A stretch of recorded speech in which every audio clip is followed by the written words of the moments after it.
வீசுது. உங்கள் சத்யாவில் குளு குளு ஏசி ஆஃபர்.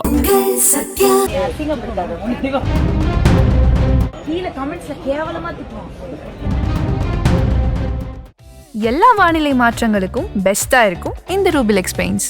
வர்ணம் பூசுவதற்கு மட்டுமல்ல, உங்கள் வீட்டை பாதுகாக்கவும் ரூபிலெக்ஸ் பெயிண்ட்ஸ். நிலவுக்கு என்மேல் என்னடி கோவம் படம் மூலியமா தமிழ் சினிமாவில் ஹீரோவா அறிமுகமானவர் தான் தனுஷோட அக்கா மகன் பவிஷ். இவர் இப்போ லவ்வோ லவ்ங்கிற படத்தில் நடிச்சிருக்காரு. இந்த படம் அடுத்த மாதம் ஜூலை வெளியாக இருக்கு. இந்த படத்தோட ட்ரீசர் லான்ச் ஈவெண்ட் நேற்று நடந்துச்சு. இந்த ஈவெண்ட்டுக்கு கேபி பாலா, வனிதா, கேவிஎஸ் ரவிக்குமார்னு இப்படி பலர் வந்திருந்தாங்க. அந்த ஈவெண்ட்ல வனிதா பாலா கிட்ட பேசுகிற இந்த வீடியோ இப்போ சோஷியல் மீடியாவில் வைரல் ஆகிட்டு இருக்கு.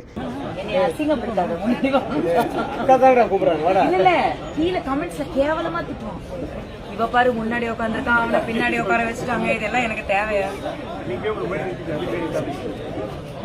நீ நடிச்சதெல்லாம் போதும். இப்படி பாலா வனிதாக்கு பின்னாடி இருக்க ரோலை உட்கார, வனிதா பாலா கிட்ட முன்னாடி வந்து உட்காரு, இல்லைனா என்ன தான் கமெண்ட்ல திட்டுவாங்கன்னு சிரிச்சுட்டே சொல்லியிருக்காங்க. பொதுவாகவே வனிதா சோஷியல் மீடியாவில் பல விமர்சனங்களை எதிர்கொள்ளுவாங்க. அதனால இந்த விஷயம் கூட சர்ச்சையாகலாம்னு யோசிச்சு வனிதா இப்படி பேசியிருக்காங்கன்னு நினைக்கிறோம். பாலா எப்பயும் போல இந்த ஈவெண்ட்லையும் ஃபன்னாக பேசியிருக்காருங்கிறது குறிப்பிடத்தக்கது. எல்லாருக்கும் வணக்கம். ரொம்ப சந்தோஷமாக இருக்குது. இந்த ஈவெண்ட்டுக்கு என்னை கூப்பிட்ட எல்லாருக்கும் ரொம்ப ரொம்ப நன்றி, தேங்க்யூ. அதுவும் எல்ஓஎல் இந்த படத்தை பற்றி எனக்கு நிறைய தெரியும். கதை கூட எனக்கு முன்னாடியே தெரியும். நிறைய பேசணும்னு ஆசையாக இருக்குது. ஏன்னா டைரக்டர் மகேஷ் பிரதரை பற்றி சொல்லி ஆகணும். அவர் இந்த கதையை எனக்கு சொன்னார் இதுக்கு முன்னாடி.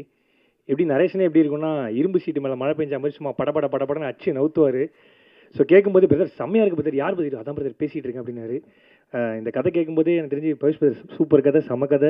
ரொம்ப எல்லாருமே பயங்கரமாக ஒவ்வொரு சீன் அவ்வளோ காமெடியாக இருக்கும், அவ்வளோ கனெக்ட் ஆச்சு. இந்த படத்தை எல்லாரும் மாதிரி நானும் தேட்டரில் பார்க்க வெயிட் பண்ணுறேன்.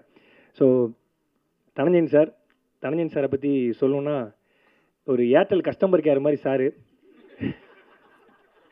எப்படி ஏர்டெல் கஸ்டமர் கேர் 24 ஹவர்ஸும் ஆக்டிவாக இருக்குமோ, அதே மாதிரி நைட்டு 12 மணிக்கு மெசேஜ் பண்ணாலும் 4 நிமிஷத்தில் ரிப்ளை பண்ணுற ஒரே சினிமா ஸ்டார் சார் மட்டும்தான். ஏன்னா நானும் பார்ப்பேன், எப்படி சாருக்கு தூக்கமே வராதா என்ன? நான் அதான் கேட்பேன், சார் எப்போ சார் ஸ்டார்ட் பண்ணுறேன், என்ன சார் அடுத்த ஷெடியூல் எப்போ சார்? அதை கேட்கும்போது கூட டக்குன்னு மெசேஜ் பண்ணுவார். அதுலேயும் சார் எப்படி தான் இந்த படம் சூப்பராக வந்திருக்கு, செம்மையாக வந்திருக்குன்னு அந்த படத்தை பற்றி அடிக்கடி எங்கள்கிட்ட சொல்லிக்கிட்டே இருப்பாங்க. எங்களுக்கு 2 ப்ரொடியூசர்ஸ் இந்த படத்துக்கும் சரி எங்கள் படத்துக்கும் சரி, ஒன்று தனஞ்சயன் சார், இன்னொன்று தினேஷ் ராஜ் சார். 2 பேர்ட்டேருந்து ஒரு விஷயம் கற்றுக்கணும். ஒன்று தனஞ்சயன் சார்ட்ட படத்தை எப்படி ஹிட் பண்ணுறதுன்னு கற்றுக்கணும், தினேஷ் ராஜ் சார்ட்ட உடம்பு எப்படி ஃபிட் பண்ணுறதுன்னு கற்றுக்கணும். இப்படி 2 பேர்ட்ட நிறைய விஷயங்கள் கற்றுக்கலாம். ஏன்னா 2 பேருமே ஒரு இதில் ஜாம்பவானாக இருப்பாங்க. ஸோ இந்த படம் எல்லாரும் மாதிரி நானும் பார்க்க வெயிட் பண்ணுறேன். அதெல்லாம் தாண்டி இந்த படத்தில் நடித்த ஹீரோயின் நாகதுர்கா மேடம், உங்களை பற்றி சார் ஒரு வாட்டி என்கிட்ட சொன்னார், ஜி ஒரு 300 மில்லியன் வியூஸ்லாம் போகுது ஜி, அப்படி ஒரு ஹீரோயினை கூப்பிட்டு வந்துட்டு ஜி, பாட்டெல்லாம் சும்மா தெரிக்கும் ஜி அப்படின்னாரு. ஸோ நானும் பார்க்குறதுக்கு வெயிட்டிங். அதெல்லாம் தாண்டி எங்கள் அக்கா தமிழ்நாட்டுக்கு தண்ணித்தா எல்லோயில் வராங்க எங்கள் அக்கா வனிதா, மறக்கலக்கா. ஏன்னா எனக்கு நிறைய ஷோக்கு இந்த ஆங்கராக வந்திருக்கேன். முதல் நிறையா கேபி பாலா அப்படிலாம் கூப்பிடுவாங்க, ஹீரோ பாலான்னு கூப்பிட்டு ஆங்கருக்கு ரொம்ப ரொம்ப நன்றி. நானே முதல் முறையாக இங்கே ஹீரோன்னு கூப்பிட்டு வரும்போது என்னாலே நான் நம்ப முடியல. ஸோ ரொம்ப தேங்க்யூ. அக்காவை பற்றி சொல்லணுன்னா, தன்னம்பிக்கை தலைவி, வில் பவர் விஞ்ஞானி, இப்படி நிறைய நான் சொல்லிக்கிட்டே போவேன். ஏன்னா அக்காவை பற்றி ஒரே இமேஜினேஷனில் ஒரு வார்த்தை சொல்லணுன்னா, அதாவது மிக்சியில் ஒற்றைக்கல் சட்னி அரைக்கும் போது ஒரு தேங்காய் பத்தை மட்டும் அரையே படாது. அதே மாதிரி தான் எங்கள் அக்காவும், எவ்வளோ தடங்கள் வந்தாலும் எங்கள் அக்காவை யாராலையும் ஒன்றும் பண்ணவே முடியாது. அந்த தேங்காய் பற்றி நீங்கள் தான்க்கா.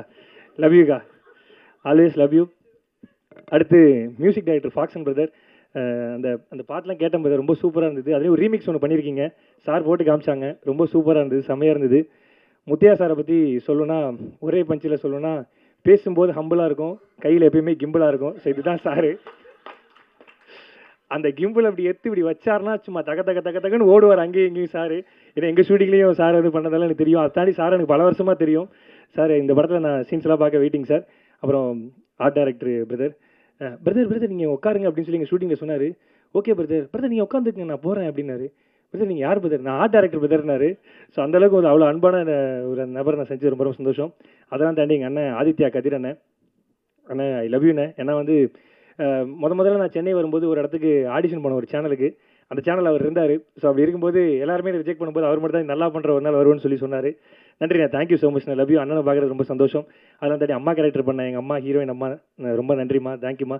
ஜி ரொம்ப நன்றி ஜி, உங்களோட தமிழுக்கு நான் ரொம்ப ரொம்ப fan, thank you. Subramaniya Siva sir, எனக்கு உங்கள் ஸ்பீச்சை கேட்கும்போது எங்கள் பெரியப்பாவே திருப்பி பார்த்தா மாதிரி இருந்தது. ஏன்னா எங்கள் வீட்டில் எல்லாருமே எதிர்க்கும் போது எங்கள் பெரியப்பா மட்டும் தான் எனக்கு அவ்வளோ சப்போர்ட் பண்ணுவார். உண்மையிலே எனக்கு தெரிஞ்சு ஆனுவல் லீவுக்கு எங்கள் பெரியப்பா வீட்டுக்கு போன மாதிரியே இருந்தது. I love you sir, I love you sir. தாண்டி டான்ஸ் மாஸ்டர் எல்லாருக்கும் என்னுடைய வாழ்த்துக்கள். இந்த படம் இவ்வளோ சூப்பராக இருக்குன்னா அது வந்து எல்லாரோட சப்போர்ட் தான். அதை தாண்டி என்னுடைய குருன்னு சொல்லலாம், என்ன வேணால் சொல்லலாம். ஏன்னா சாருக்கு எனக்கு ரொம்ப வருஷமாக தெரியும். ஒரு ஷோவில் சார் ஜட்ஜாக இருந்தார், நான் அந்த ஷோவில் ஆங்கராக இருந்தேன். அந்த ஷோவில் வந்து ஏதோ ஒரு வார்த்தை பேசிகிட்டே இருக்கும்போது நைட்டு அது அன்னையோட என்னை வந்து ரிலீவ் பண்ணுற மாதிரி ஒரு சுச்சுவேஷன் வந்துச்சு. அப்போ வந்து நான் சார்ட்ட சொன்னேன், சார் படையப்பா பாட்டு எடுத்திங்கன்னா ஹீரோயினுக்கு பட்டுப்பட விரிச்சு போடுற கேரக்டர் இருந்தால் கொடுங்க சார், நான் பண்ணுறேன் சார் அப்படின்னு சொன்னேன். நீ ஏன்டா எப்படி சொல்லிட்டேன் அப்படின்னாரு. இல்லை சார் ஏதாவது ஒரு கேரக்டர் பண்ணணும்னு ஆசை சார், நீ வேணா பாரு உன் மூஞ்சி ஒரு ஓவல் மூஞ்சிடா அப்படின்னு சொல்லிட்டு ஒன்று சொன்னார். நீ ஒரு நாள் நீ ஹீரோ ஆவ பாரு அப்படின்னு சொல்லி சொன்னார். இப்போ அந்த சார்ட்ட தான் சொல்லிருந்தேன். சார் உங்கள் வார்த்தை பயிற்சிச்சு sir, thank you so much sir, love you sir, thank you sir. இப்படி ஒட்டுமொத்த ஜாம்பவான் கூட என்ன ஒரு ஆளாக வச்சு கூப்பிட்டு எல்லாருக்கும் ரொம்ப ரொம்ப நன்றி. தேங்க்யூ. எல்லோருக்கு எல்லாரும் மாதிரி நானும் வெயிட்டிங். தேங்க்யூ ஸோ மச், நன்றிங்க. யாராவது பேர் விட்டோன்னா சார் எல்லாரும் பேர் சொல்லிட்டேன். Thank you. Super ma'am. Mani bro thank you bro, love you bro, thank you. எல்லா வானிலை மாற்றங்களுக்கும் பெஸ்ட்டாக இருக்கும் இந்த ரூபிலெக்ஸ் பெயிண்ட்ஸ். வர்ணம் பூசுவதற்கு மட்டுமல்ல, உங்கள் வீட்டை பாதுகாக்கவும் ரூபிலெக்ஸ் பெயிண்ட்ஸ். குளு குளுன்னு காத்து வீசுது. உங்கள் சத்யாவில் குளு குளு ஏசி ஆஃபர். சத்யா.